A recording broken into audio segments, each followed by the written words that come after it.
Dariush and lost the fight.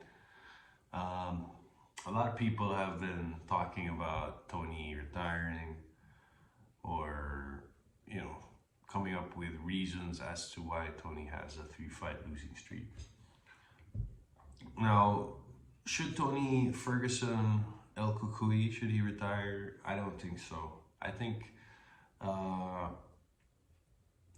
yeah, certainly when you have a 3-fight losing streak, coming off of a dominant win streak, being a #1 contender, being a legitimate challenge to, or seen as a legitimate challenge to Khabib back then, going from that to being,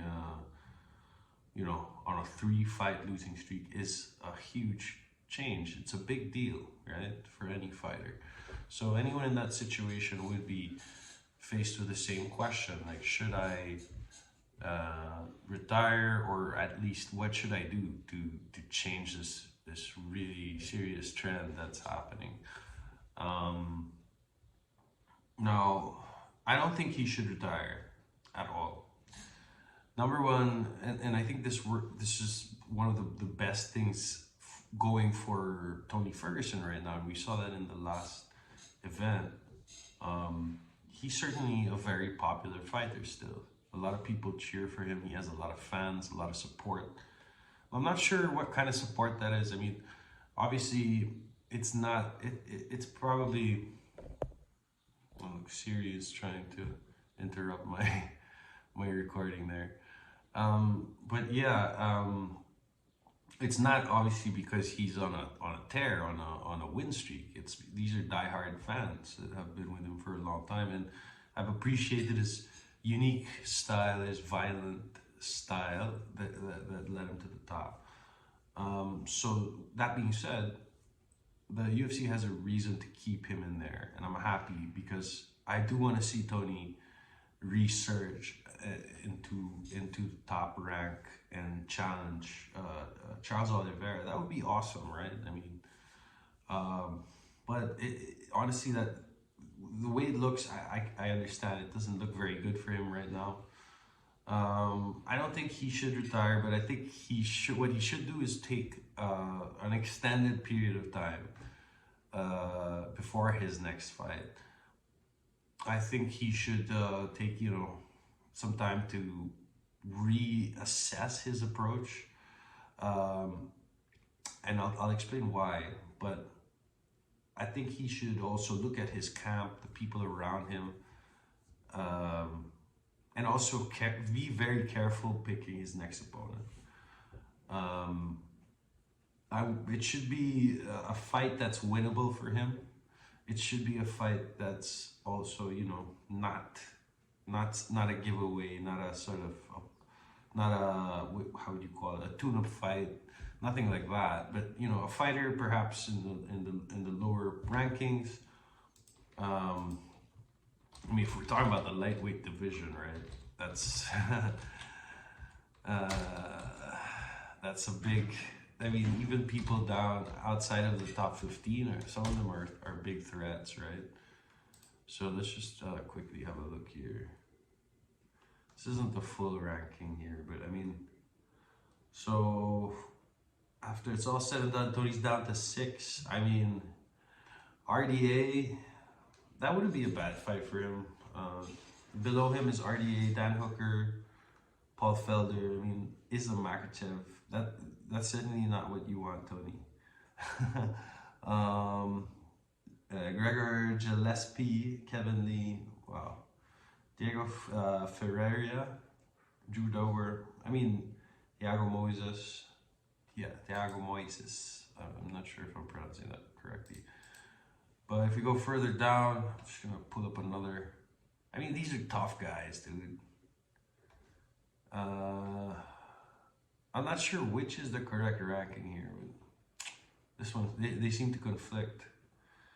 I mean, a lot of these guys are bad motherfuckers. Drew Dober, like I said, Alexander Hernandez is. Yeah, there's a lot to choose from.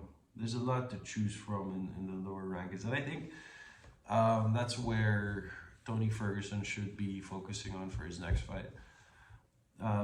You know, someone impressive who could really test this new approach, a challenge, but not a challenge that is too much for him.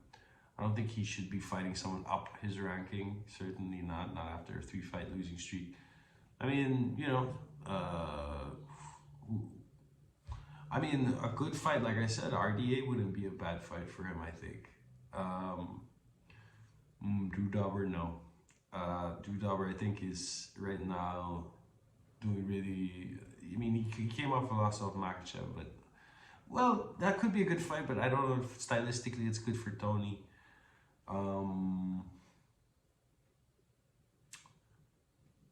Yeah, I'm just looking here. It's hard. I mean, I'm thinking about Tony, and I would be. The point is, I would be very careful in choosing my next opponent. Because Tony does have that element of, you know, let's go, let's take whatever next opportunity we can get. He's a, you know, kind of guy who makes weight even if the fight is canceled. You know, crazy dedication. So like, I don't know. What I think is most important for him is to take that time. I mean, he isn't a slacker. That's one thing for sure. I think Tony is working hard. And I remember listening to someone, I can't remember who said it, but I think perhaps it was DC in the DC and Helwani podcast, that he looks overtrained. Someone said, I think it was DC who said. I mean, that's definitely a factor. If you were overtrained, I mean, you're essentially coming out as a weaker version of yourself. You know, and with your unique set of maybe injuries or you know, parts of your body that are fatigued or overworked that are recovering. Like right now, I feel a bit overtrained. Like my ankles have been hurting a lot, and they, you know, just because I'm trying to train a lot. But the point is, like, even well, I was watching it live. With my brother, and I was saying like, oh, Tony Ferguson looks a bit thin in the octagon. You know, he doesn't look as thick, as muscular as he used to. So, you know, I mean, that's just a theory I have, I guess. I also mentioned that to my. I noticed that in my first fight, I predicted the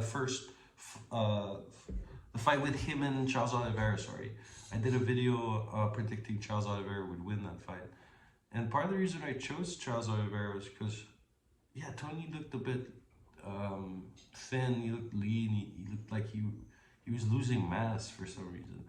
I'm not sure what that has to do with. I mean, it could be connected to overtraining, perhaps. Or it could also be age related. I'm not sure, but whatever that is, I mean, that's certainly something to look at.